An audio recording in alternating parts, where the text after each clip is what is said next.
find them. So I'm just going to, so we've got the recording going again, which is brilliant. I haven't forgotten to switch it on. Can I just say to everyone that, you know, I know there's lots of people not here today, but it's been a real pleasure. It's been such a joy to teach this class. Because, like, I don't know everything, but I'm probably a little bit ahead of you. And it's sort of rewarding for me to show you what I know, and then to have Jeffrey on last week and for him to show you what he knows. And you'll meet so many different styles of growing things as you start to develop, and, you know, and you look online and you look at different things. It's such a joy to experiment with all of this and to observe. And the biggest thing is observe, watch what happens.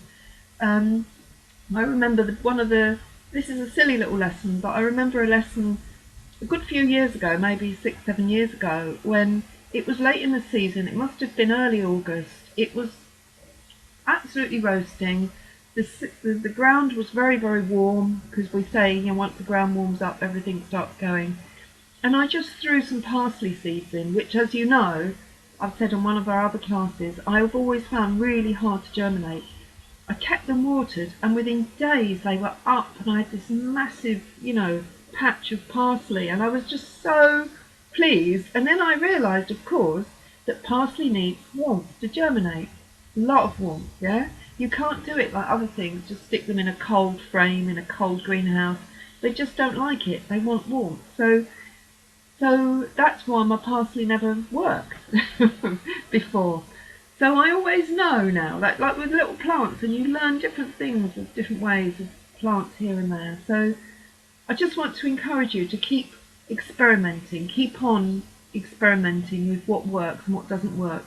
You know, keep observing what happens in nature, because it is miraculous what happens in nature. Just watching all of the development and all of the growth going on as the season goes on, and watching what kind of pests you've got, you know, what you're going to do with them, and it's all one, you know, enormous growing curve, growing experience, you know, and learning curve. So what we're going to do today is I'm going to show you, now with Regina, with snow on the ground over in Munich, this is not the ideal time to be sowing anything that I'm going to show you today, but I would only sow this if you have a very well established open area that you can cover with two layers of plastic. Okay, if you want to sow it now, you've got to get it outside in the daylight with at least two layers of plastic. So in my polytunnel, I've got the polytunnel, and then on the benches I've got big fat bubble wrap, the big fat bubble wrap, and I've just stapled it to the back of the benches, and I've just draped it over. So so now I can grow in there in the cold, not my parsley, but I can grow a lot of other things in the cold in there. The one thing I can't grow in there is beans and pulses, because the mice go in, they climb up the pallet wood shelving, and they nibble the lot to smithereens. So what I have to do with my beans and pulses every year is I have to start them in the house, and once they're up, then I can transfer them to the polytunnel. Or what I did the other year was I had one of those, you know, those crates that your bread comes in with the handles that sort of flip over. I put my pots of beans in there with a lining of plastic, and I actually lined, and I put plastic all over the top as well, and I kind of made it so that the little blighters couldn't get in there, you know, the mice and the voles couldn't get in, and they were fantastic. So they were under two layers, they're under the polytunnel and then in the crate with the plastic on the crate, and that stopped the mice getting in. I don't have a problem with mice here. It's only up at the polytunnel because we're in the middle of a field, and the field mice are in heaven when I put my seeds up there. The rabbits love it as well, so I've had to protect everything from rabbits.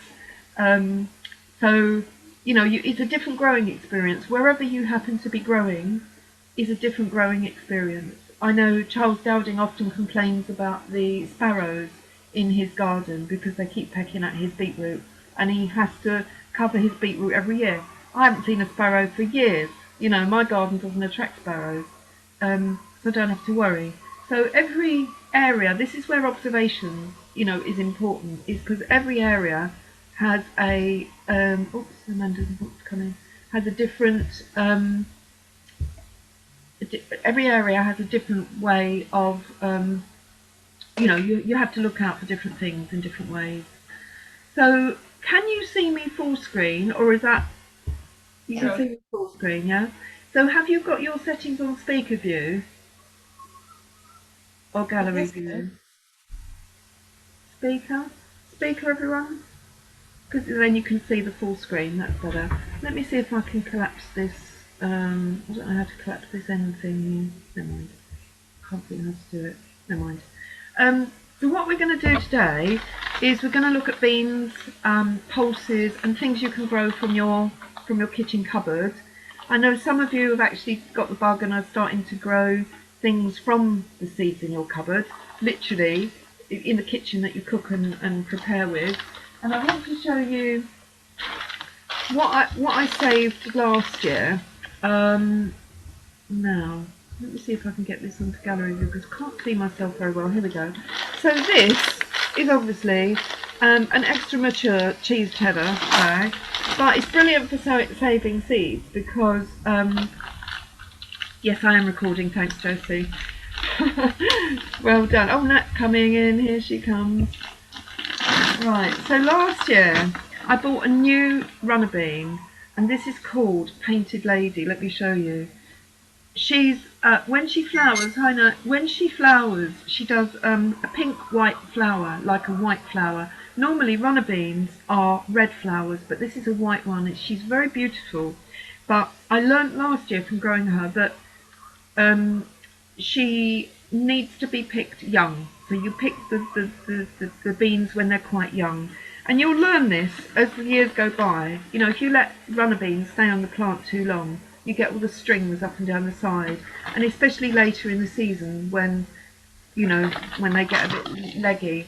So I'm going to plant some of these today. And this is what I saved from my beans last year. You can see how many I've got. I mean, it's packed. I must have 500 beans in there.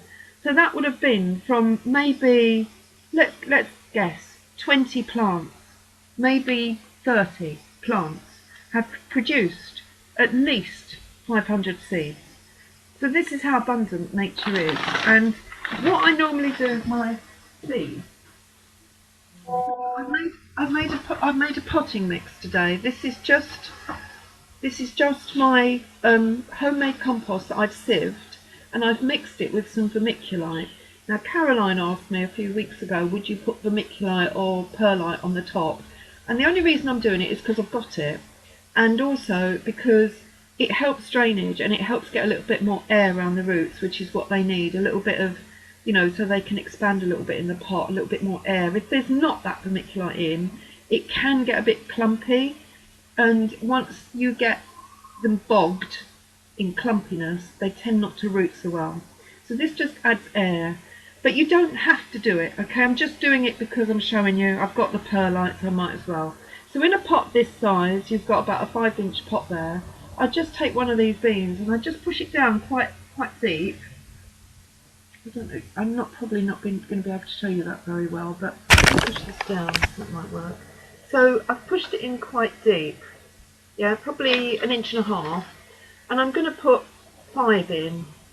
Just push them down. I'm pushing them flat, so that, because I tell you why, in all these years of gardening, I still don't know which end is up. So, so I'm just pushing them down flat, and they will find their way up. They will find their way up to the surface. The roots will go downwards, and the seeds will go upwards. So you've got your 5 holes there, and I'm just going to cover them over, and they're done. Now I've already watered this. When I put it down, I'll probably water it again. Just a little bit. I won't go mad. It doesn't need to be soggy. And that's your beans. Now I'm going to get 5 plants out of that. What I find is, once they're sort of so tall, they're ready to go in the ground. If you want to put them in the ground early, remember you have to protect them. I haven't got it with me, but like the other time I showed you how to put a plastic 2 litre bottle around where you just cut the whole side apart, sort of squeeze it around the plant, and then it allows it to grow on in the cold. What I'm going to do with these is, the minute they start to grow, I'm going to transfer them to the polytunnel, because I can. I've got that facility. But with you guys, I would leave it another couple of weeks if you haven't got a very light open aspect that you can double protect with plastic.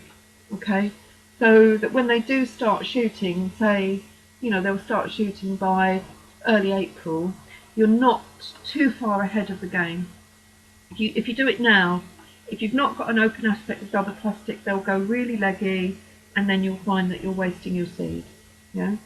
So so that's that one. I'm going to show you another one. This one was given to me by my friend Anne about 8 years ago, and it hasn't stopped producing. These, I've got another extra mature Tesco bag. You can see the seeds in there. These are purple runner beans. I don't know what they're called. I call them purple runner beans. They just keep coming year after year. So they're just a little tiny bean. They look like a French bean. That's what a French bean looks like. But these are purple flat runner beans. And again with these, I'm going to take another pot, which I've prepared before. Here's one I did earlier. And I'm going to do the same. I'm going to put about 6 in these pots because they're smaller. And I'm not going to put them so deep because they're a smaller bean. So I'm just going to sort of put them about 1 inch instead of the 1.5 inches. So yeah, so I'm just sort of putting them in flat, and I'll just do 6 quickly. Let me just move it. Let me just push that one down as well. Okay, so I'm just going to cover those over. So you've got the general gist. It's quite easy, quite simple, and that's my purple runners.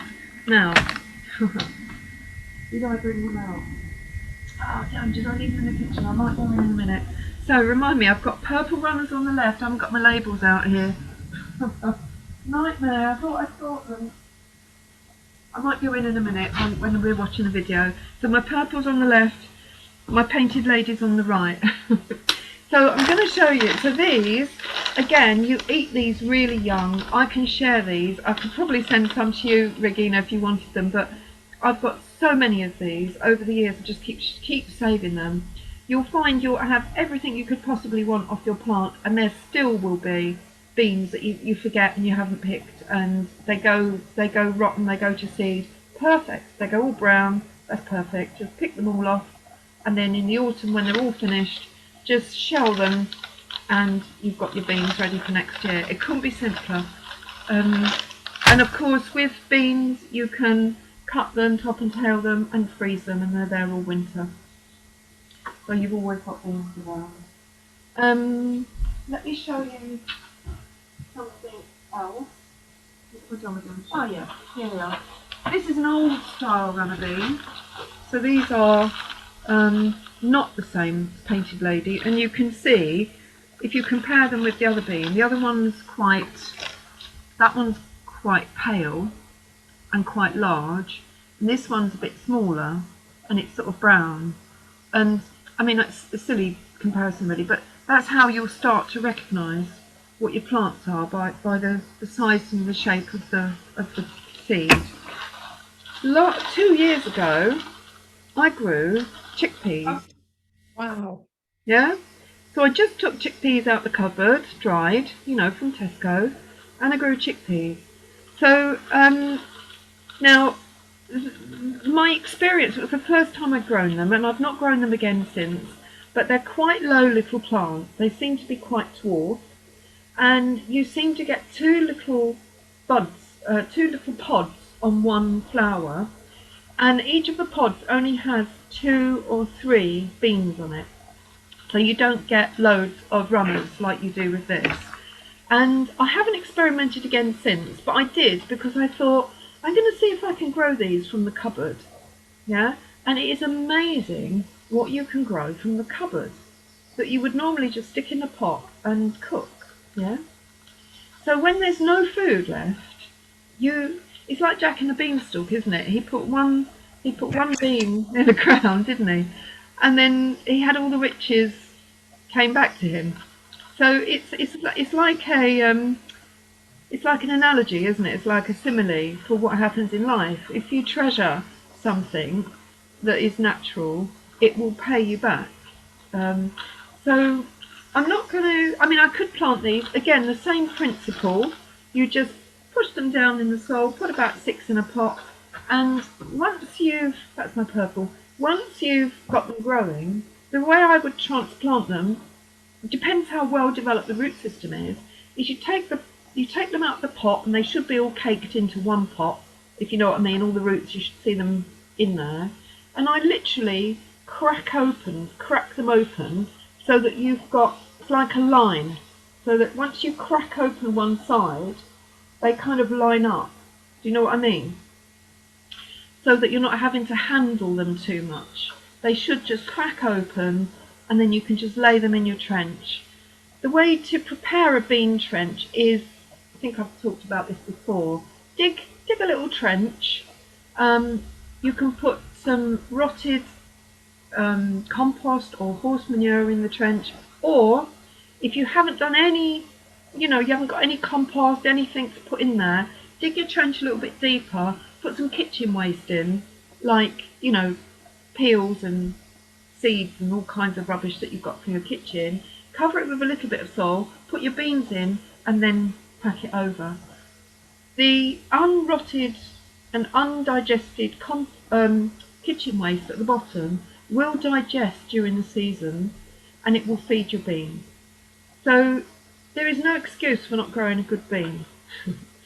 Now with beans, you can plant them preferably end of March, early April, and they will start producing probably by early July, maybe late June. But again, by the end of May, you can plant another batch. Yes, you can sow another batch, and they will go in the ground by the end of July, maybe, and you'll have more beans by mid-September. So some of the old fellas over the allotment, they had 3 batches of beans, and you can see they've got just maybe half a dozen bean poles in an A-frame, and they might have maybe 4 of those, maybe, or 6 of those. And you'll see that'll be coming up first, and then they'll have more, and that one comes up a bit later, and then the final one is the last one. And experiment with timings. If you want to do it like that, you can have beans all summer and all through the autumn, and then you can freeze them for winter. And the one thing we really want to plan for is something that all growers, all vegetable growers call the hungry gap, which is between March and May, because this is the new season. It's when it's new growth, but if you haven't got your roots and your frozen stuff, and what you'll get in March to May is green shoots, which are super nutritious. Yeah, so your green shoots, all of the new stuff, you can even grow literally on the windowsill with all your beans and peas and just eat them as greens. Yeah, instead of waiting for them to grow, you can just eat them as greens. So that is just one way of keeping really healthy and really in alignment with nature. Is in that hungry gap. Just keep growing, your little tiny seedlings and eat them before they develop as baby greens. So yeah, so you're looking really to try and fill that hungry gap between March and May, because if we do have to be as self-sufficient as we may well have to be, then we need to know all the tricks, all the ways in which we can make sure we're being fed. Even if it's not volume, we'll get nutrients with the ways that I'm showing you. So any questions on beans or kitchen pulses? I have one, yes. How long do you keep a seed? Do you mean from year to year? Yes, because for example, I've got seed that they are 3 years old bean that I got from France. So can I still use them knowing that I kept them in the fridge? What I would do, and I'm going to show you how to do this today, hopefully, is if you've got loads of them and the choice is either throw them or try them, just try them. Just put them in a pot and see if they germinate. Because you do get 20% less germination rate as the years go on. But if they're only 3 years old, you know, you'll get some germination out of them. You just won't get loads. Yeah. Okay. You know. So what you do get, you might as well use. Yeah. Any other thoughts of Rosina? Yeah, me, sorry. Josie. My dad used to grow runner beans years ago, and he used to have one of those machines, you know, you slice.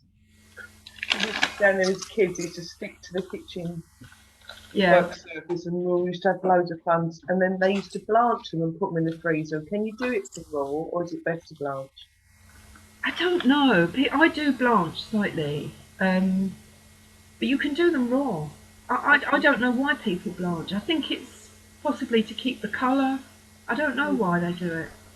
But I have done it and I've not done it, and it makes no difference. You know. Right, great, thank you. Yeah. Okay. Regina? What are those kitchen pulses? Pulses? I have never heard that word. Pulse. Oh, a pulse. A pulse is just literally a bean. A lentil, a bean, a pea. A pulse is a kind of like a variety, like brassicas or cauliflower. How do you spell it? How do Sorry? you spell it? Pulse. Pulse. Pulse. Pulse. Okay. Yeah. Yeah. Okay. So, brilliant. So, I've got loads of different types of things to show you. Oh, yes. With... And just another thing, sorry. You use dried chickpeas, yeah, to grow. Could you use the tinned? No. Oh, okay. No. No, definitely not. Because they've been cooked and they've had all the nature. Oh, right, okay. I wasn't aware, right, thank you. No, good question. Can you use dried lentils as well? Do you know, I've never done it, but they are only seeds. So why not? I was just thinking that, because you think, you know, especially like the, you know, because obviously there's so much protein as well. I know there is chickpeas, but I suppose it's worth a try, isn't it? Yeah, give it a go, and you know, if it works, show us, tell us how it works. But yeah, Thank you. I mean, we were talking. Who was it I was talking to the other day? Oh, I know. When I was in Shropshire, that the sailors, when they used to cross the ocean, were called limeys because lime was what gave them the vitamin C that stopped the scurvy. But the quickest way to get vitamin C in your body is not limes and lemons and oranges, it's to sprout a seed. And you sprout a seed by putting it in a jar of water, and you let them soak for, I don't know, 12 hours, strain the water off, and then leave them in the jar. I put a gauze over the top, some sort of like loose muslin type thing, and you just rinse them morning and night. And you just watch, you'll get those bean shoots. You know, the Chinese eat the bean shoots. You'll get these little bean shoots. And those, you could sprinkle those on salads, and they are the most nutritious high vitamin C you can get. So when there's no other food around, and you've only got beans and peas and legumes in the cupboard, that's how you can get vitamin C in you and nutrition. Yeah. Cool. Yes. Oh. Hi, sorry, I'm on mute because I'm just dashing around the other bits as well whilst I'm listening. But red peppers have a higher vitamin C content than oranges. Apparently so. Yeah, I've heard that. Regina, show us again. Show us that pot again. So this is what Regina's. Lift it up a little bit so we can see the bottom. There. Okay. So tell us, Regina, what that is. Sunflower seeds. Just a little rest. I always do like a handful of sunflower seeds, put it in the water just as you told it, and I put it over my breakfast every day. So it's just the rest that I have. Yeah. And water it twice a day, yes. Yeah. It is amazing what you can do. Yeah, put it on your breakfast, stick it on your salad, fantastic. Sorry, so is that some sunflower seeds in a little bit of water? I missed that. Yeah, leave them in the water for some hours or overnight. And do they sprout? And then you pour off the water and you leave them in the glass and you water them twice a day, just as Penny said. Brilliant, thank you. Yeah. And so you And water it takes like 3 or 4 days for them. Yep, excellent. So that's another really, really good tip on, you know, how to stay healthy when there's no food around. So the other thing with runner beans, the common or garden runner beans, is they often say that, and I think I've seen evidence of this, you know, with my observing eyes on, that if there isn't a fine spray of water, mist, sort of wetness, as the flowers come out, you're not going to get so many beans. And they say that the water spray, i.e. just a fine mist or a drizzle or a little bit of rain, does what's called set. They set the flowers. And setting flowers means that they pollinate and then they produce beans. So when flowers set, it means that they're about to produce beans.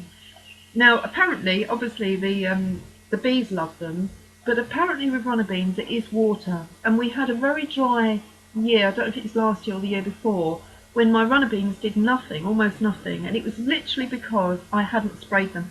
So if there isn't a fine mist, when they start coming into flower, get your spray out and just mist them. Yeah, just mist them. I don't know how it works, but I do know in very dry seasons that they just don't set properly. The beans don't set from the flowers very well. So you just spray them with your, you know, the guns that you've got with a spraying thing. If you've got one of those, or even just a watering can, you know, just chuck it over and see if you can get the rose head to sort of do that. And obviously, once you've got one of these, you should never need to buy another one. Okay, because seed saving is absolutely what we need to be doing every year. Don't rely on the stores to give you food. We can do it ourselves. So,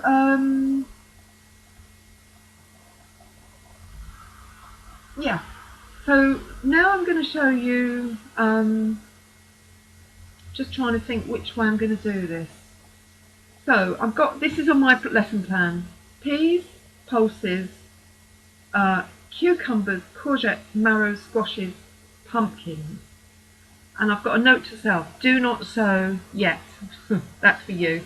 I can sow them because I've got the facility, but unless if you've not got that facility, don't sow them yet because it is too early.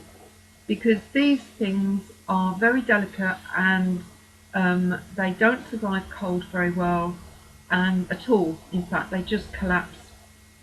And if you've got them too leggy too soon, they'll just go wild and you won't get much of them. That's stress. They get a bit stressed when they're leggy.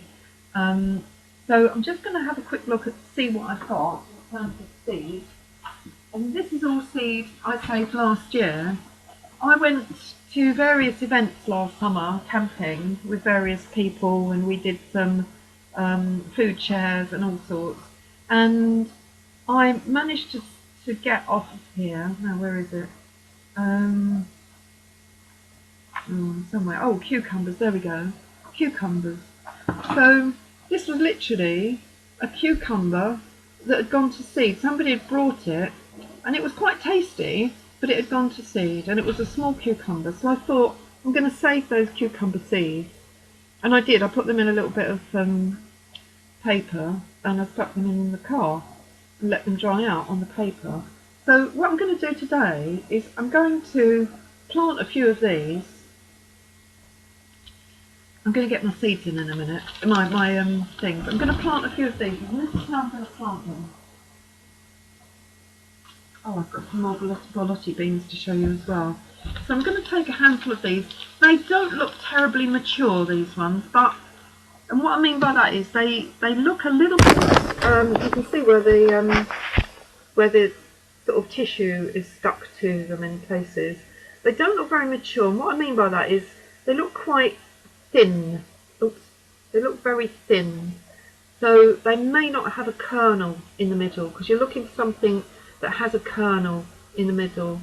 But I'm going to give them a go, because you never know.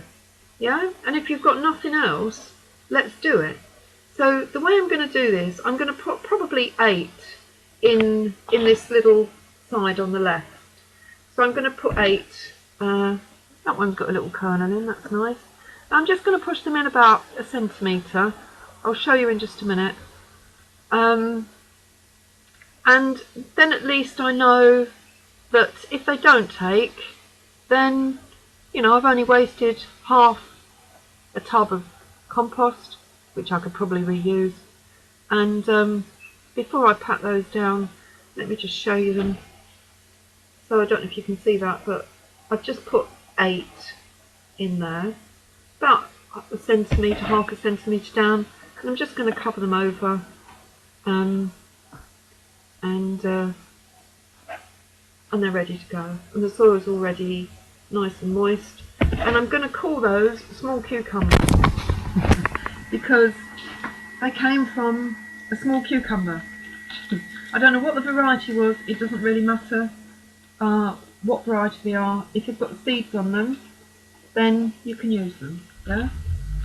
The same with your peppers and anything you get from a shop that happens to have a seed on it, chili peppers or just red peppers, anything like that. They say that's a small cucumber. Hold on a sec, what else have I got here? I've got a long cucumber as well somewhere. Cucumber. So there's another one. This was a telegraph cucumber, so I know exactly what that is. That was, they're very, very long fruits. So a classic long cucumber without any spines on them. Some cucumbers have got little, like they're quite rough on your skin because they've got little spines on them. No worries, Elizabeth, thanks for joining us. I saved these from a cucumber. These look slightly bigger. These look slightly bigger. So what I mean by that is, let me just put this down again.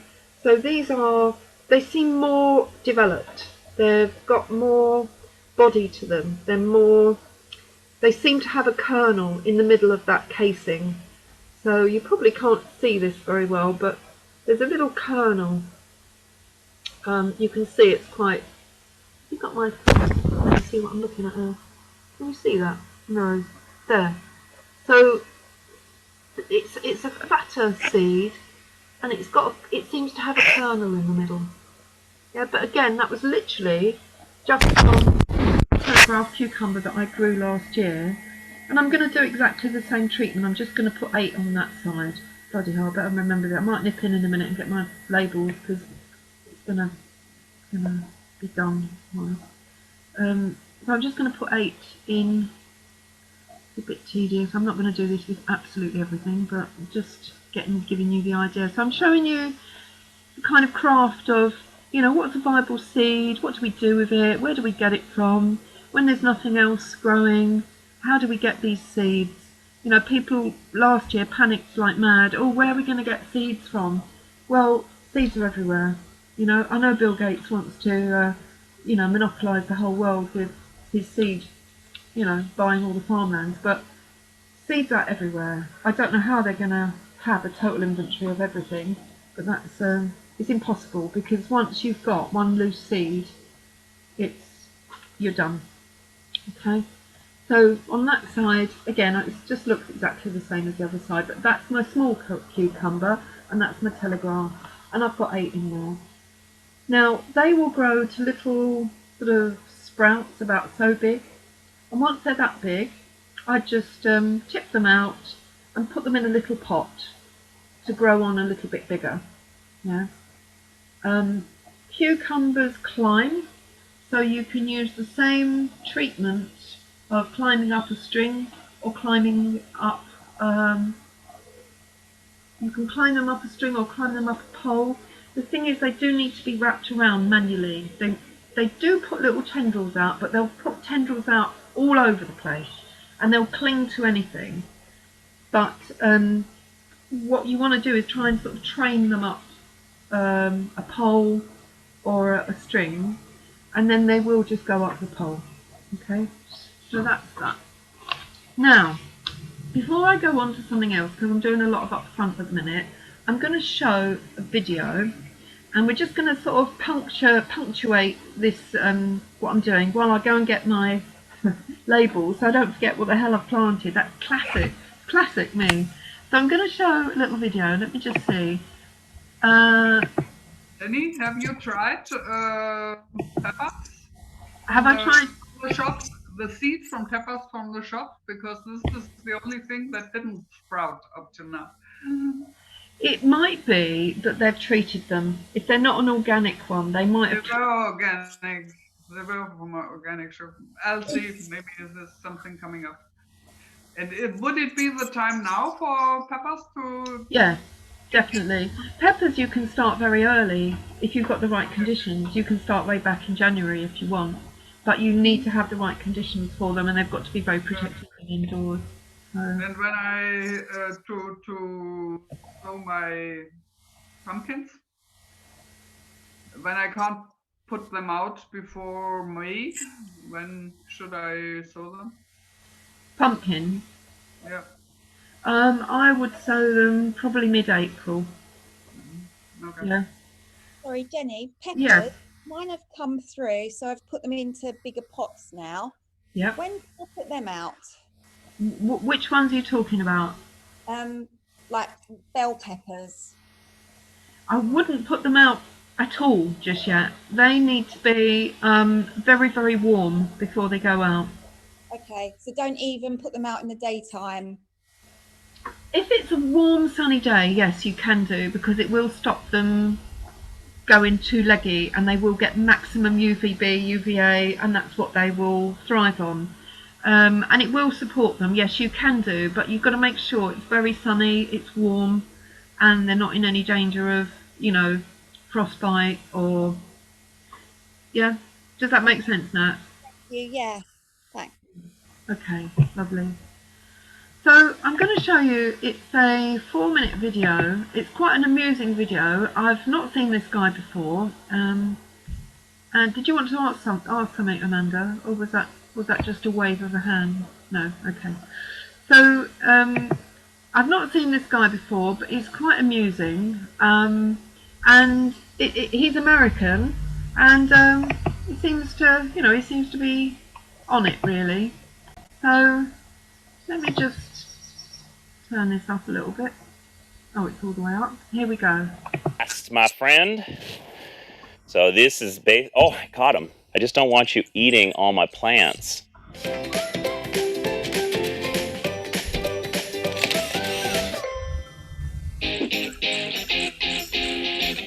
Today I'm going to show you 6 of the ways that I control pests in the garden. First way to control your pests is to actually just go out and smush them. I'm smushing aphids, I'm smushing cutworms, I'm smushing the eggs, I'm even smushing the cucumber beetles. Squish, squish, squish. Another great way to control insect problems is with other insects. Things like praying mantis and even ladybugs do a great job of controlling pest insects.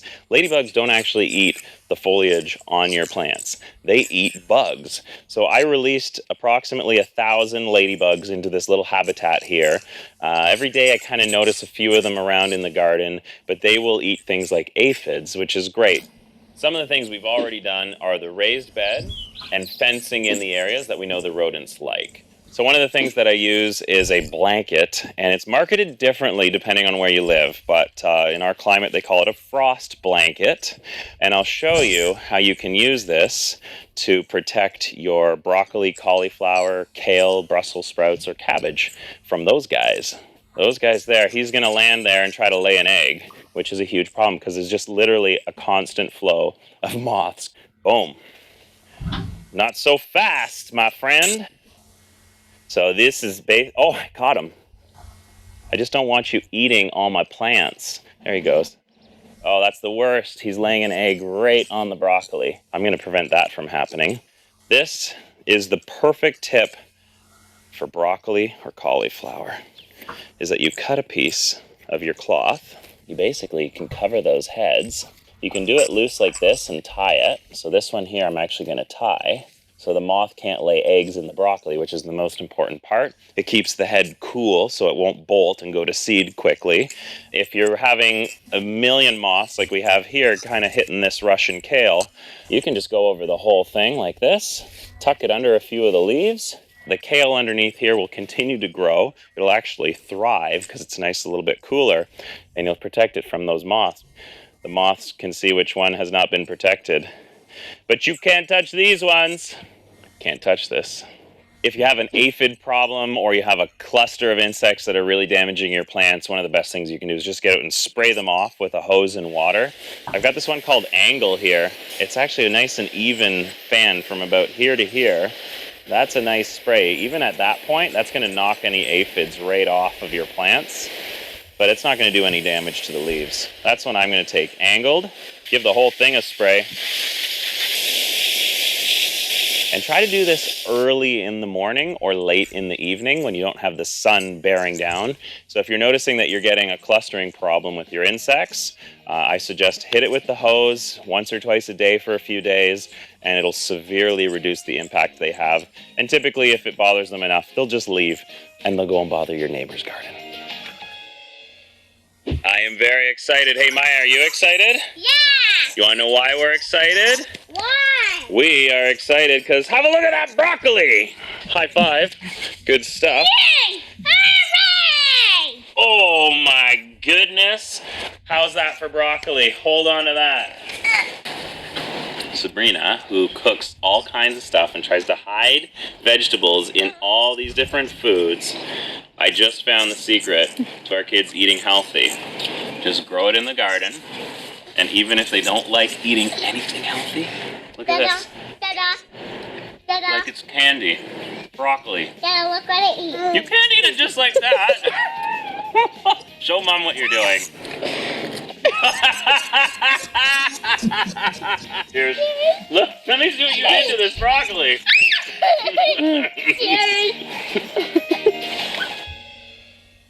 I have. I hope you didn't mind me showing you that. It was, I just found it really sweet. You know, it's a really fantastic thing to get kids involved in growing. And as you know, we're doing our homeschooling on the Wednesday up at the polytunnel, and we're going to put another morning on for the allotment, because I went down there this morning before I came here, and God, it needs a bit of work doing on it. So we'll have, you know, a merry band of young people, you know, doing all that. So I use a bit of a mind game, isn't it, with kids? A mind game? With children, like, you know, you can't eat that, and they're like, yes, I can. I know, that's exactly it, Josie. So I've never wrapped my broccoli heads in fleece. I've never done that. I have protected the whole broccoli plant from the cabbage white, because they absolutely destroy your brassicas. So just bear that in mind.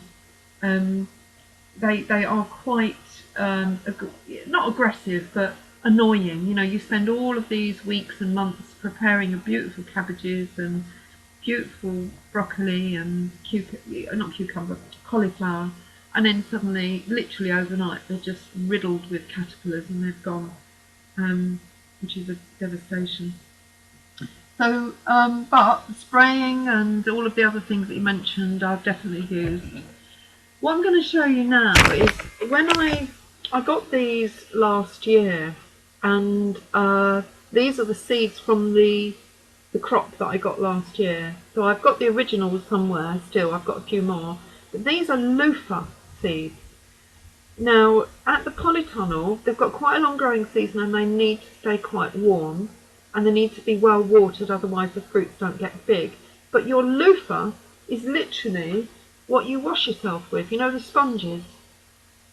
So these are loofahs, and I grew, I think, 2 plants last year just to see what they're like. And you just let them die on the vine, and then you pick them, and the way apparently to get the loofah, the sponge out, is to put the whole fruit, dead fruit, in water, soak it for an hour or so, and then the skin just peels off, and you are literally left with a sponge, which is phenomenal. And so therefore, you don't need to buy sponges. If we run out of, like foam or sponge material, you can actually grow your own. They're very, very hardy. I've been washing my pots with them for months, last year. They're very hardy. They last a long time. And they're quite good scrubbers as well. Now, the ones I'm going to plant today, the reason I'm going to plant them today is because they germinate very slowly and they need a very long growing season. And this is my experience from last year. So I'm going to put 8 of these in my little pot here, and I'm going to choose the blackest ones because those are the most mature. I've got other ones here that aren't quite so black, so I'm going to leave those because I know when they arrived they gave me completely black ones. No racism here. And so I'm just planting the very dark ones. There we go again. You can't even say the words anymore, can you? And there you go. So I've got 8 in there. Same sort of treatment as your cucumber plants. Again, loofahs are climbing. They have a climbing habit. So you want to string them up if you can. And I've just put 8 little holes here. And I'm just going to do exactly the same I did with the others. And just put them over like that. And that side is my loofah. And I found my flaming labels, and I'm going to label as I go because I know I will forget what's on there. So loofah, people spell it in different ways, but I spell it like that. And, I don't know what the other spellings are. I think it's L-U-F-A and whatever. What's the date today? The 19th of the 3rd. So there we go. So that's gone into my pot, and I'm just going to leave that to grow on, hopefully. What did I do with the seeds? Here they are. I thought I could end up with seeds everywhere. In fact, I am ending up with seeds everywhere. Okay. Last year I grew red tatsoi, which is a beautiful leaf, and I have grown some this year. Now it's time to reseed your lettuces and all of your salads. If you're in a very cold environment like Regina, you can still do it, Regina. You can still sow them because they're going to be at least 4 or 5 weeks in a pot. And these will actually tolerate the cold quite well. You might want to, once you've planted them out, you might want to put a little hoop house over them with a bit of plastic. But things like tatsoi, lettuces, spinach, beetroot, you can all plant them all out, even in the cold, not literally sub-zero all of the time sort of cold, and then just cover them either with a fleece, which is just a fine meshy type of white fabric, or just put a little hoop and cover them with a bit of plastic, and that should be enough.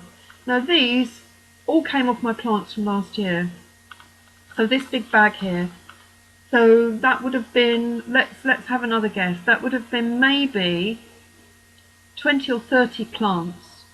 And the seeds, you've got enough seeds there for probably 5,000 plants. Yeah? So I just want to show you the abundance of what we've got. And once you've got seeds, you always have seed. These will continue, you can continue to use these year after year, and each year if you get a slightly less vigorous germination rate, then you just put more seeds in. So you get more possibility that more will germinate. Josie, did you have a question? Yeah, sorry, I missed, sorry, someone called me. I missed what they were. These are called red tatsoi, and they're not red at all. I don't know why they're called red. They're green. But they're a beautiful salad leaf, Japanese, sort of Chinese, Oriental salad leaf. Tatsoi. Tatsoi, T-A-T-S-O-I. Thank you. Yeah. And what I'm going to do this evening is I'm going to bring quite a lot of seeds over this evening. I'll put them in little tiny bags. I've got hundreds of these little bags. And people can just help themselves to seeds this evening. Yeah. So I'll see if I can get as many of those done as possible. So I just want to show you this as well. This is the seed that came off my chard last year. So this is, if you can see that, this is the seed from my chard from last year. Maybe 20-30 plants, and the seed, I mean, it's just ridiculous how much seed you've got off of a plant. And all I do is let it go to seed and then rip it out of the ground. That's what the seed heads look like. And then all you're doing with those seed heads is you're literally just pulling the seeds off. They should just strip off. I think the twig there is a bit dry and a bit, but the seeds just strip off. So you're left with a little thing, which is obviously not good. You can't use that. But this is how they look like, and those are all viable seeds. So I never buy chard anymore because I've got so much of it. This, sorry? Jenny?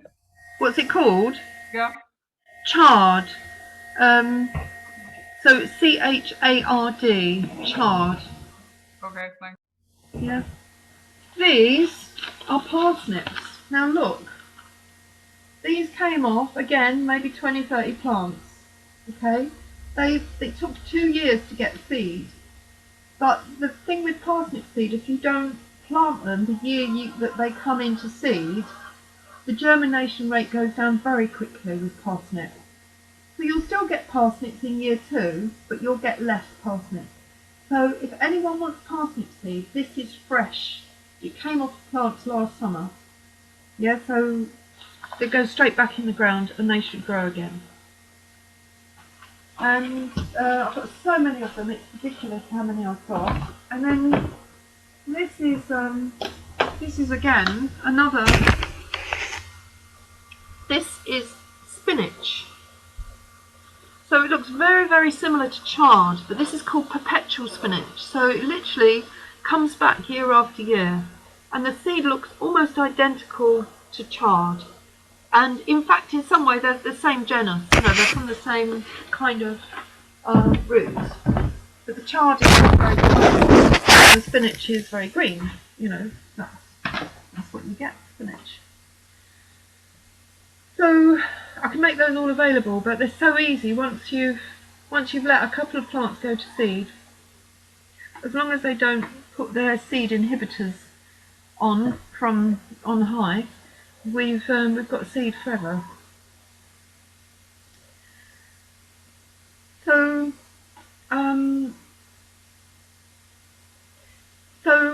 I've shown you cucumbers. I would do exactly the same with courgettes. So what you've just seen me do with the cucumbers that you ate in a pot, do the same with courgettes.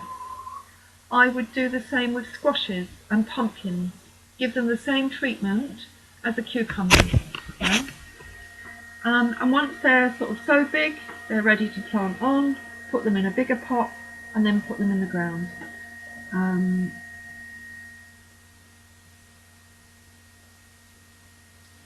And again, you are looking for things like that need to be planted outside after the threat of frost has passed. And if you do plant them outside, you need to cover them. The same treatment. Yeah.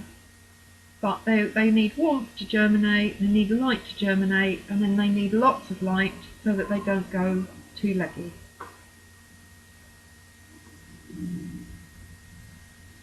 Okay. Did you ever try broad beans, Jenny? Do you know, I do. I haven't got any this year. And the way I would do broad beans is you can put them in the ground if you want now. They're very hardy over winter. Some people grow them in September, October, and they plant them out in November. Some people put them straight in the ground because the ground is really quite warm at that time of year. And they come up and they'll be this tall and they'll stay like that through the winter, and then come end of February they'll start to grow again. And you can use them, and I have grown them quite a few times. I've grown them, but I find them, I don't get a lot of reward from growing broad beans. Do you find that? Yeah, that's what I found too. Yeah. Yeah, yeah.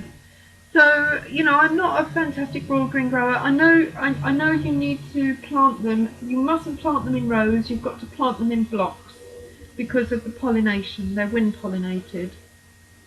So you need to plant them in blocks rather than rows. So, so if you've got a 3 foot wide bed, you'd make a 3 foot square plot of broad beans, or if it's 6 foot square, whatever. And what's more is I find with broad beans they take up a lot of space and you get very little back. That's what I find. Are you the same, Regina? Yeah. So that's why I tend not to use them. They are just a nuisance, really. But a good, beautiful homegrown broad bean is lovely. I'm not saying they're not nice, and don't let me stop you experimenting, because everyone has their own, you know, learning path on this. So please do experiment. Okay, so now's a really good time to be growing, oh, hang on a sec. Sorry, Ken, going back to the broad beans, Yeah. I've just put these are my broad beans here. Yeah. See them? Yeah. So should I just put them in, but you said in a circle rather than in rows? Yes, they need to go in a block. So I'd put the width of your bed there, Nat. I'd put maybe a stretch 3 across, but you need to plant one right up against the side, one in the middle, and one right up against the other side. And I'd give that a good foot or 2 feet of growing space. Okay. Yeah? Yeah, sorry. Is that okay? Cool. So I bought these last year, and I'm going to go on to the next bit in a moment. These are Alderman Peas. They're absolutely beautiful. They're recommended by Charles Dowding, my man. So I thought I'll give them a go. Last year was the first time I really grew peas in any significant way, and I was really, really impressed with what I got. So with these, I'm going to just take a whole tray. What did I do last year? No, I tell you what I did last year. No, I'm not going to do that. I'm going to do this. This is what I did last year. So I took a pot. I was trying to think what I did. I took a pot and I grew. Excuse me. And I put about 15 seeds all around the edge. And there's a reason for this. I was trying to think how I did it last year. Maybe 10. Let me just see.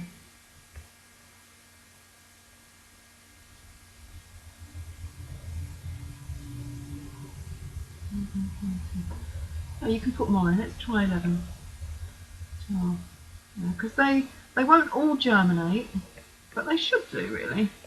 I'm just going to show you this pattern once I've got them all in, because I'm trying to operate on cylinders at the moment. So this is what I've done. Okay, I've put them in a circle like that, and I'm going to just push them down about, you know, ½ centimetre, and that the pots have been watered. So I've pushed them down, and now I'm just going to add a little bit of soil on the top, a little bit of cotton compost. So they're all down in there now.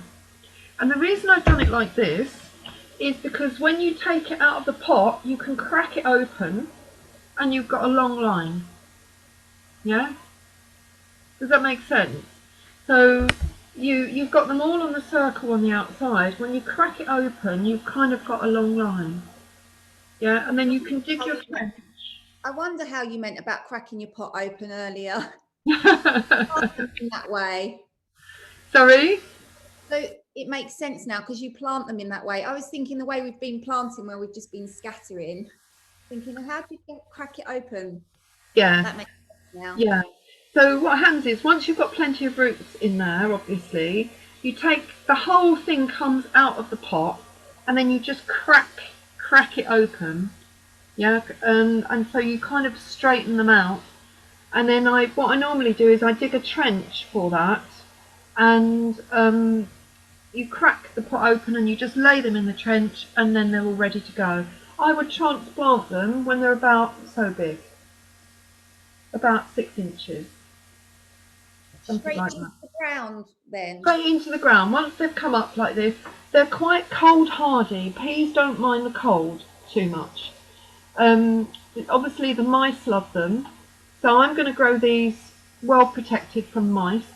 But once they've come up, I was really surprised at how well they did last year. The first year I've really grown peas properly. I've grown them before, but I've never really paid attention to them, and I just kind of got bored with them, you know. But this was brilliant last year.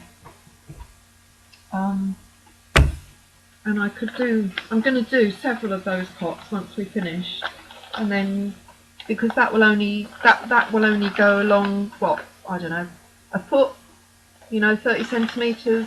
And if you've got a pea frame, I'll tell you how to grow peas as well. Damn it, I can't get these back in this thing. Did you say if you've got a pea brain? Pea brain! Yeah, a pea brain. We've all got pea brains now and again. Can I just ask why you're putting those back in, Jenny, as well? These are my potatoes that I pitted. Yeah. So the sweet potatoes, where I've done them in water, there's loads of roots out the bottom, and then these things. So I've just put one in a tub. Was Lovely. that right? Yeah, lovely, perfect. How many of these should I put in a tub? Again, just one? You can, so if your tub's what, so big? Yeah. I'd put 2, maybe 3 in there. What way up do you put these ones? Do you know, I just don't bloody know. I don't know whether that's the roots or the shoots. Well, there's nothing on the other end where I've stood them in an egg carton. Well, mind you, some of them have shot at the opposite end. I think those little, like, bauble bits are the roots. So I think you probably... Do you know what? This is why I say with my beans, I put my beans on the side, because the shoots will come up and the roots will go down somehow, you know? Okay. So I wouldn't worry about it. I've put mine just because I watched a video, and I've put mine so that those glory bits are up, just because I watched a video on that. So Perfect. Who knows? And then what did you do? Put them in, you buried them in about that deep? Well, instead of wanting to keep some of my space, so I've got the grow bags, and they're just sort of like a cloth, yeah. So I put 3 in, so I put 4 inches of compost, and then I put 3 in, and then I put 6 inches, about 6 inches of compost on the top. Oh, right. I thought watched a video, who knows? No, that's it. That's exactly what I would do. That's what I've done. So fingers crossed. What did you say, Nat? Was there something? I've probably not put enough on top then, because I just put a sprinkle on top, and then I thought as it shot through, you put more on top. Is that not right then? I need. Yeah, you can, but it doesn't really matter. You can put, 4 inches on the top. They'll still spring through. They'll still come through. Cool. No, see, I've still got lots of I've still got potatoes left, because I've only got 3 grow bags, and I've got loads of potatoes. So I don't know what to do. I don't know whether to put them outside or. I'm going to give some of mine to Josie tomorrow. There you go, Joe. That's it. We'll just be running around with potatoes, giving them to people. I tell you what you could do. I've got some. I tell you what, I'll bring these tonight. Hold on, just a sec. Gone are the days of chocolate and wine you take to a house now. It's potatoes and beans. Oh, how boring. Prefer the chocolate and wine. Potato. Potatoes. Happy birthday. With your gin. Yeah. Oh, God. We'll have to start making wine soon as well. I know, potatoes. You can make gin from potatoes. I mean, you just could not be without your glass of wine, could you? Moonshine. You know, I mean, sod the food. Can you stop it? I'm on a detox, and you're talking about chocolate and wine and gin. Honestly, what a rabble! What a rabble! We'd be like the old biddies in the Waltons, wouldn't we? Like Father's old secret recipe. I bought these. I shouldn't have bought them really, because I want to encourage people to recycle things. But I bought these massive sacks for a talk that I organised a number of years ago called Kenyan sack gardening. Because in Kenya, they take the old sacks that are laying around and they fill them with all kinds of, rubbish, compostables and such. And then they leave them outside the front door and they've got fresh greens all year round. But what you can do, so I was meant to give these away, but for some reason they didn't arrive on time. So I thought, damn it, I'll just keep them and then one day they'll be useful. So this is what your sacks look like.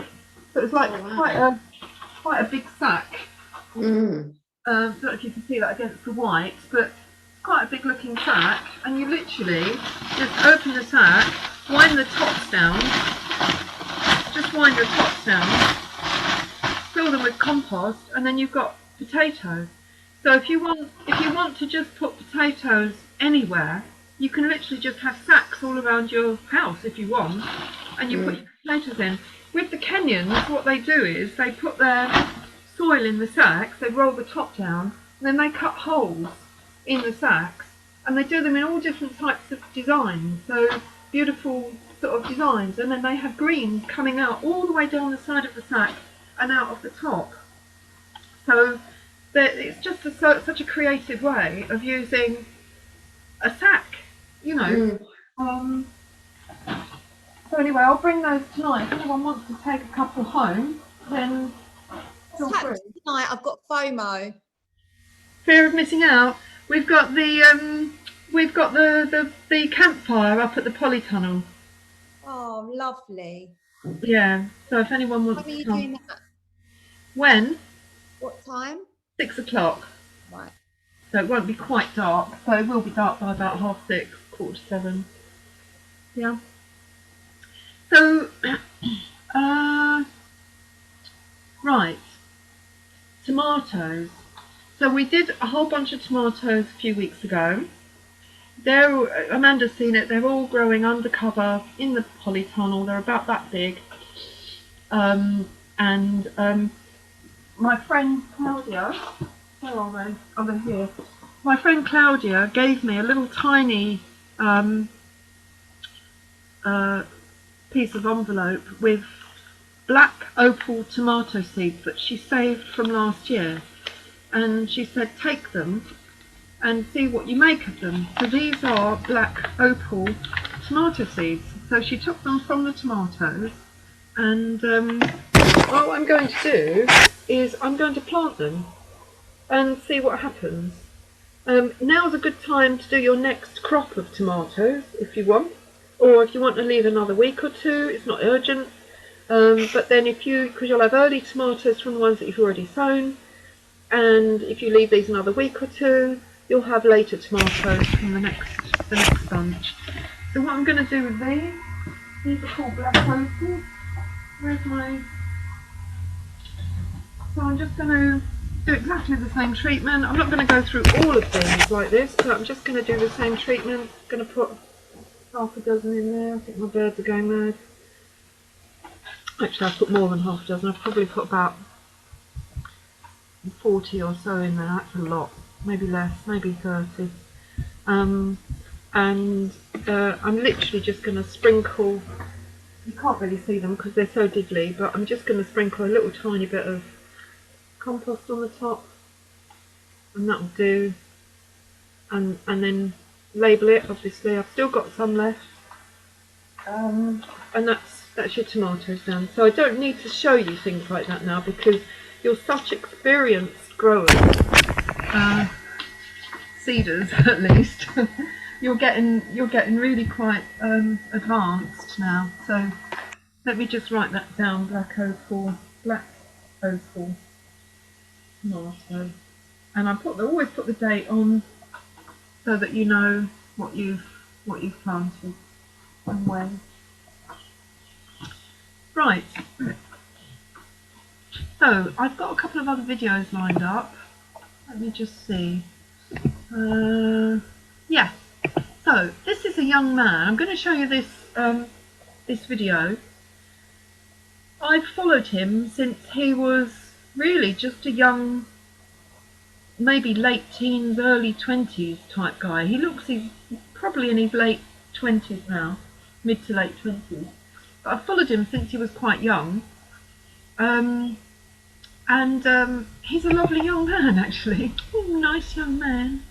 So I'll share the, where is it, succession. And what he's going to talk about is succession planting, which is what I'm teaching you. Let me just put them up, put it full screen.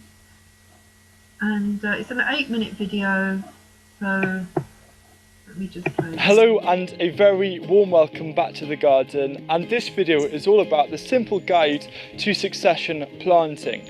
And put simply, succession planting is taking a little but often approach to growing things in the garden. So rather than growing all of one crop at one time, you spread it out over the year. And there are two main benefits to this. The first one is that it prevents you having to deal with gluts, and the second benefit is that it helps prolong the season for that particular crop. The first thing you need to know about succession planting is what sort of crops it works well with and what crops aren't so suitable to be grown successionally. So the top 3 to grow successionally are your salad crops, for example, lettuce or chard, your root vegetables, and also fast maturing vegetables, for example your legumes. So these 3 groups are the 3 top ones I would focus on with succession planting. For example, we grew broad beans in 2 different batches. We had the earlier batch, which are just coming into harvesting mode now, and then we've got a later batch just behind me, which is around 3 or 4 weeks behind. So once this is beginning to tail off in terms of production, the batch behind me is going to be prime and ready to take over. And that is just a perfect example of keeping it simple, just sowing at 2 different times, but really being able to stretch out the harvesting period for this single crop. As I mentioned before, there are some crops where succession planting just doesn't really make sense or isn't needed. An example here, onions and also garlic. These are long storing vegetables, so you don't need to worry so much about succession planting because they're not kind of fast maturing like lettuce, and you want to enjoy them before they bolt. The other thing is that sometimes you only have a limited period of time to sow particular things for the best results. For example, here in kind of zone 8 in Wales in the UK, the best time to plant garlic cloves is October, November time. Anything after December, then the garlic just isn't going to be that good. So we only have a very limited period in which to plant it. Another example of a group of vegetables where it doesn't make sense to succession plant is for winter vegetables. Winter vegetables have the ability of being able to stay outside all winter long.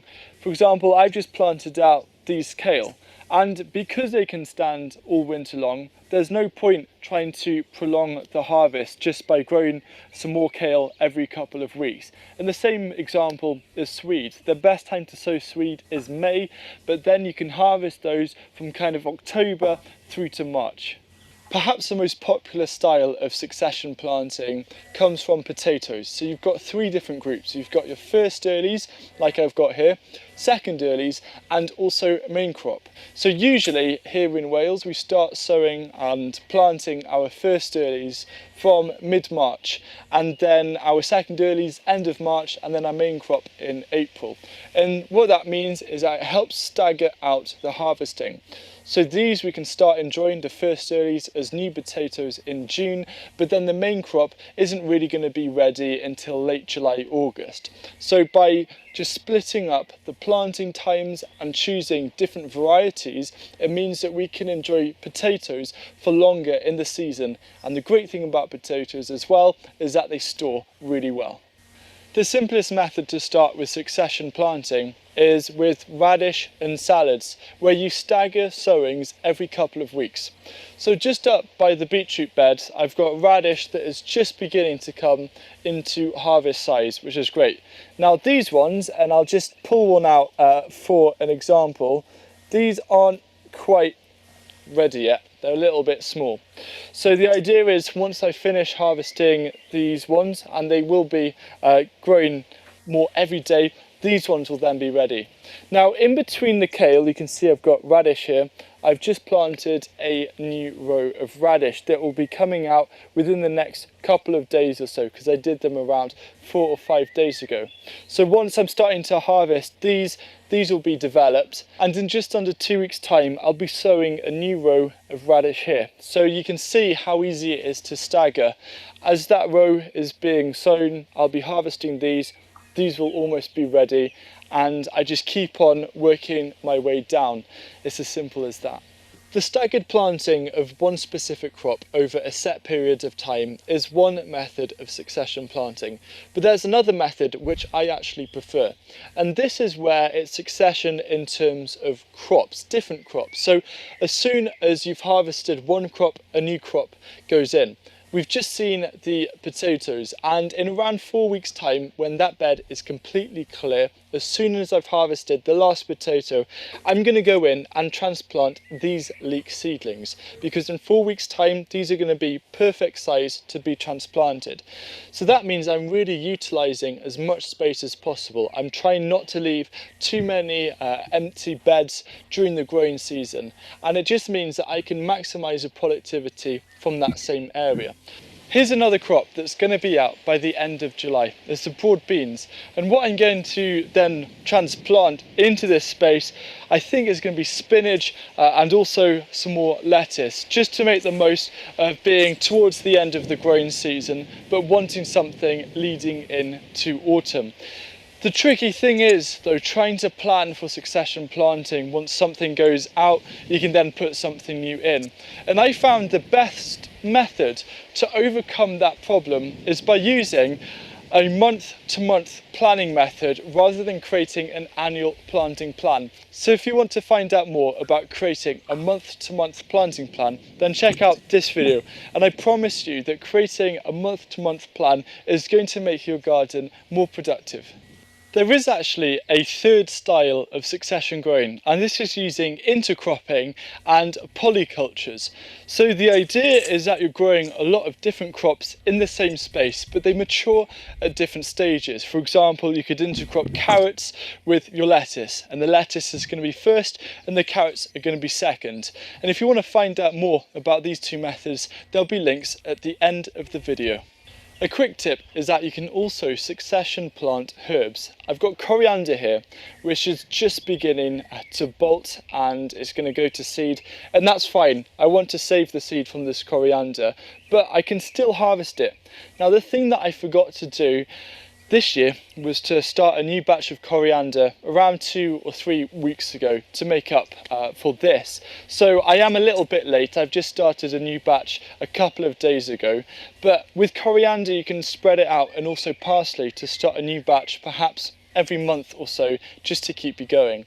And if you have undercover growing, for example a polytunnel, then that means you can really go deep into winter and continue harvesting coriander and parsley. Succession planting is one of the many techniques I use in this garden to keep it productive and healthy. And if you want to find out more about how I do particular things in the garden and behind the scenes, then check out my Patreon, where you get 2 extra videos a week for less than £3 a month. And finally, check out the video about polyculture and also about intercropping, which are really going to help maximise the productivity of your garden. Thank you.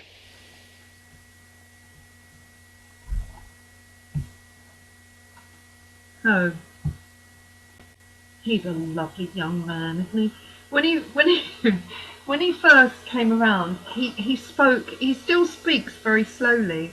It was like he had learning difficulties, but that his passion was growing food, and I just kind of felt quite kind of supportive of him. I wanted to follow him and support him because he sounded quite like he had learning difficulties, but I mean, his passion is growing food, and he's only young, so amazing, you know, and he's a fantastic example to other young people that might want to grow food. Polytunnel looks impressive. I know. I'm sure he's got a video of that somewhere. His name's Hugh Richards, H-U-W Richards, if you want to find him online. I'll put the links on the email when they come out. While we were watching that, I've just sown some cantaloupe melon, which I got from Tesco. Yeah, so just a cantaloupe melon, and also a self-sown marrow. So this came out of the compost last year and grew beautifully, and I've kept the seeds, and now I'm going to grow some more marrow. Now with the cantaloupe, I grew cantaloupe last year, and I put it in the polytunnel because it needs a lot of warmth and heat, but I didn't water it enough. It needs quite a bit of water, because when you've got those big fleshy plants, they're mostly water, and if you don't water them, you'll have what I had last year, which was one fruit that was rock hard. Yeah, and it had nothing. There was no beautiful sort of moist fleshiness about it, because I just didn't give it enough water. So yeah, I know. We've all thrown stuff away. It's just phenomenal what you throw away, and you don't realise, do you? You just don't know, because no one's taught you. We're just consumers. We're not producers anymore, but we can be. So let's not be slaves to the food system, you know. So yeah. So this year I've just planted 8 of those, and this year they have a climbing habit, like cucumbers, like pumpkins and squash. And this year I'm going to make sure they have plenty of water, absolutely loads of water. Yeah, they need it. This was a volunteer marrow. What volunteer means is it just self-seeds from the compost heap, and they just grow up all over the garden. Sometimes I have to get rid of them. I've got too many, because once they start growing, these will snake all around your garden. Yeah, they're beautiful. They just keep producing. Sometimes the volunteer ones are even better than ones you've grown in pots, because they come up completely naturally in the soil as nature would have intended them, and they grow amazing. Sorry, going back to the cantaloupe, Jenny, how much room do they need to grow? I put mine in a pot about that big, just one plant. Yeah, just one plant, and they will climb. Some people, I've seen them on videos, what they do as the fruit start to develop, they put a little hammock around the fruit so it doesn't. I know, it's really bizarre. It's like a face nap, you know. They put a little. Yeah, that's a good use for your face naps. There you go. So you put your hammock, and then you string them up. You string them up so they don't weigh too heavy on the plant. Do you do the daisy chain thing around the canes with the cantaloupe, like with the cucumbers? No, I wouldn't do that. Literally, as they grow, you just wrap the growing bit around the string. Okay. Yeah. Yeah. So I'd wrap the growing bit around the string, and then they should grow upwards. I left mine far too long last year, and obviously they didn't do brilliant. So, okay, let's have a look. What have I got here? Now, I've grown corn several times. I've not had great success, but I have had a few corns, and there is nothing more beautiful than homegrown corn. However, you need a lot of space for this, so if you haven't got the space, I wouldn't do it. In Amanda's tomb style things, you could probably get 4 plants across. So I think they're about 1 metre and a bit wide, 1.2 metres wide. You could probably get 4 across, and then I do 4 down. And the reason for that is a corn, again, needs to be grown in clumps, because the wind and the pollination, that's how they pollinate. If they're in rows, you won't get the same pollination. Now these are, it says here, packed July 2018 and best before September 2020. So these are old seeds. But I'm going to give them a chance of life. So this is like somebody said, you know, I've got all these seeds, what do I do with them? Well, I'm going to give these a chance of life. So there's only probably 20 seeds there. What does it say on the thing? 20 seeds approximately. So I'm going to stick them all in one little pot and see what comes up. Can you do intercropping with the corn? Intercropping? Because I've basically you can do the corn, so you do, as you say, for the pollination, and then in between you put at the bottom you put bean, so they go around the corn, and then at the maybe the bottom you do like pumpkins or whatever, things like that. Yes, that's called the Three Sisters. It's a Central and Southern American way of growing these things all together. And there's actually South American pots, dishes rather, called... I used to date a Chilean guy years ago, and I know, Gina, fancy that. Lovely looker, but a total womanizer, a complete waste of time. But anyway, I hope he's not watching this video. So he was, but when we went to his family's house, they used to cook something called porotos granados, which is corn, beans, and pumpkin. And it is literally, and tomatoes as well, but it's literally using the Three Sisters, the corn, the pumpkin, and the tomato, and the corn, pumpkin, and beans. So the corn is your bean pole, your bean runs up the corn, and then the pumpkin is massive ground cover. You don't train the pumpkin upwards, you can do, but they leave it as massive ground cover because that keeps the moisture in the ground. Yeah. Do you recommend that as well or not really? You can do.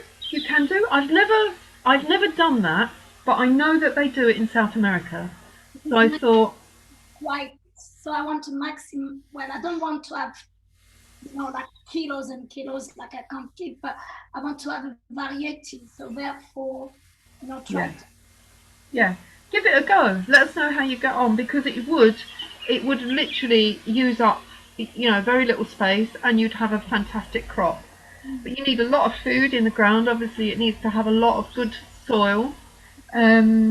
So you would probably be best to put in something like a lot of horse manure, put it on the top, and just make sure it's got plenty of food. And then, so your corn would go in first, then your beans, and then your pumpkin. That would be the order. So what I've done here is, let's put this down again, so you can only just about see them. I've got 4, 8, 12, 16 sweet corn in there. And I've planted them quite close together because I'm not sure they're all going to take. They probably won't all germinate because they were last September. So if I get half of them germinate, that will be good. So I'm just going to cover them with maybe a centimetre of soil, and then I'm going to water them, and there's 16 there. I've got 4 little seeds left, so there were 20 in that pack, and those 4 little seeds I'm going to put in a little pot, and they look beautiful when they come up. Beautiful bright green shoots, very nice. Let them grow to about that big, 3 or 4 inches, and then plant them on. They need full sun, they need to be planted in clumps, and they need plenty of water. You already know that my watering tip is get yourself some wood chip, water thoroughly, and then put wood chip on the top. Okay, once you've got all your plants in, I mean they'll be all right for now. But once they're really well established and they're sort of a foot high, that's when you put your wood chip on, and you leave the wood chip on the top. So let me just put these 4 little ones on the top of another pot. I know what I'm doing with those. Go there. And that's my sweet corn. I'm just going to put the label. This is what I'm going to do for now. Just leave that on the top because that's empty, and then I'll know what's in there. So, any questions? No? Cool. Yeah. If you could you try growing your own from organic, but what would you do? Dry out, take the corn off the Yeah. the word. The thing about corn is they tend to grow them in a hybrid way. So I grew these last year. They produced a little bit, but they weren't brilliant. So this was a friend of mine gave this to me, and you just literally just break them off. They look exactly the same. The seed looks exactly the same, and you can grow them on. Now the hybrids, you don't get it's not brilliant, but if you get seed off of your hybrid plant the following year, i.e. you grow it, you get a little bit of seed, that seed will be better than the one that you put in to start with. Because every year that goes on, it reverts to type. It goes back to its original type, yeah? So those are viable seeds. They're probably about 2 years old, those ones. And I've just let them dry on the cob, and they're all viable. So even those corns that you get from Tesco's, don't throw them away. Stick them on the windowsill, let them dry, yeah? And you should be able to use them. And if you can't, it's not the end of the world. It's only a pot. You can give it a go, see what happens, and if you get plants out of it, it's fantastic. One more question, Jenny, sorry. It's actually regarding celery. Is it celery that you need loads of water? Yes. So is it all right that now I've separated them, that it's in a pot, like I've put them in this size pot? Yes. Yes, that's absolutely fine. And then at what point can I put those in the ground? Celery, probably I wouldn't put out till mid-May. Okay. They're not as tender as some of the other plants, but I wouldn't like to get frost on them because, again, the celery is quite a hollow tubed plant. You know, it's got a lot of water in it, and when water freezes, it breaks all the cell walls down. Okay. So you don't want to break cell walls down when the water's in the plant. So leave them until last frost and then put them out. And it's not that they need water when they're little babies growing in pots. They need the water when they're in the ground. Yeah. I'll probably drown mine. They'll be fine, but they need them in the ground so that, you know, that they'll germinate like all other seeds, and they'll grow on. You'll look after them like all other seeds, but once they get in the ground and they start to grow, that's when they really need the water, because that's more likely when they're going to dry out the most, is when they're outside in the ground. Yeah. What type of celery are you talking about? No, the celeriac. No. Although celeriac needs a bit of water as well. They do too. But all of those sort of like globe type fruits, especially the slow growing ones, which are swede, celeriac, but other things grow quite quickly, but swede and celeriac, they grow very slowly, so they need lots of water. Because if you don't, they get very hard. They get very hard and like bullets, you know. And I know because I've done it. You know, I've grown a few bullets in my life. And you know, you learn these lessons every year. But because my life gets so bloody busy, and I've got very few people to help me, I never get on top of it. So I know exactly what I'm doing wrong. And it's kind of like putting it right and doing the right thing now. So hopefully we'll be on top of it this year with all our extra help that we've got.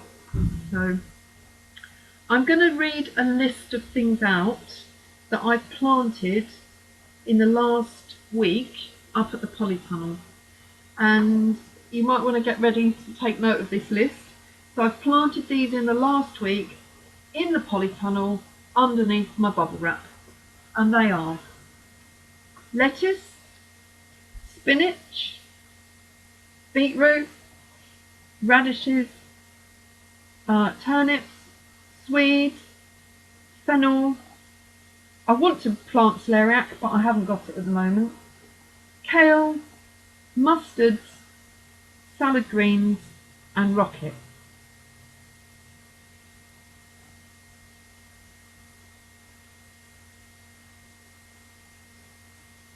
And as soon as they are big enough to handle, maybe so big, about 2 inches, they're going to go in the ground in various places. They will all grow at different rates. They won't all be ready to go in the ground in 3 weeks' time. Some will, like the radishes, they will go in next week, probably, or the week after. Whereas the other things will take a little bit of time to germinate and then to grow on. So, and they'll all go in the ground at different times.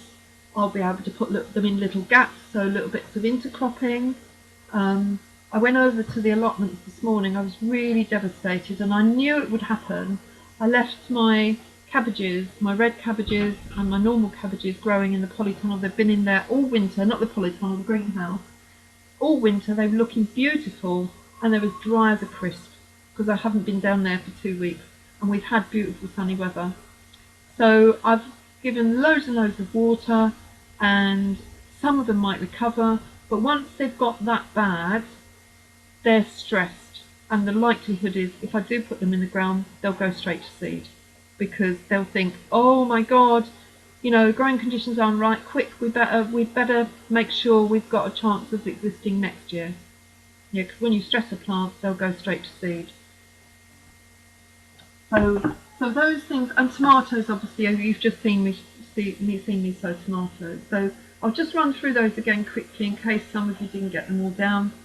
Tomatoes, lettuce, spinach, beetroot, radishes, turnips, swede, fennel, celeriac, kale, mustards, salad greens and rocket. Yeah.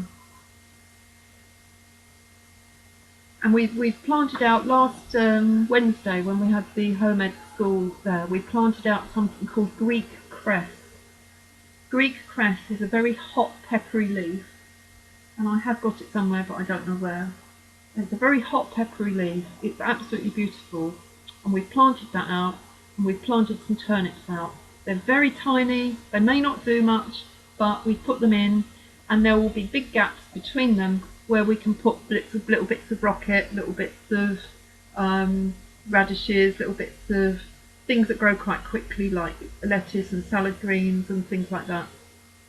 And it will just be a beautiful sea of green, healthy food that we can pick within 2, 3, 4 weeks. We'll have stuff coming up that we can pick off that. So, where are we now? Right, last 10-15 minutes or so, what I'm going to do this year, that I've never done before, but this is an experiment for me, is I'm going to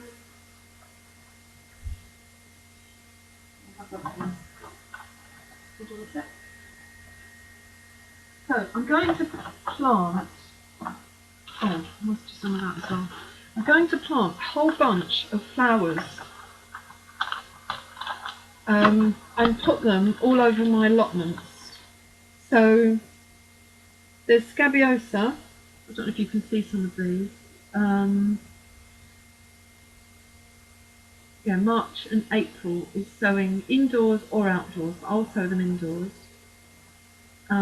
It gives you all the growing tips from the outside. I think these must have been gifted to me. I can't remember where I've got them from now. So cornflowers are so beautiful.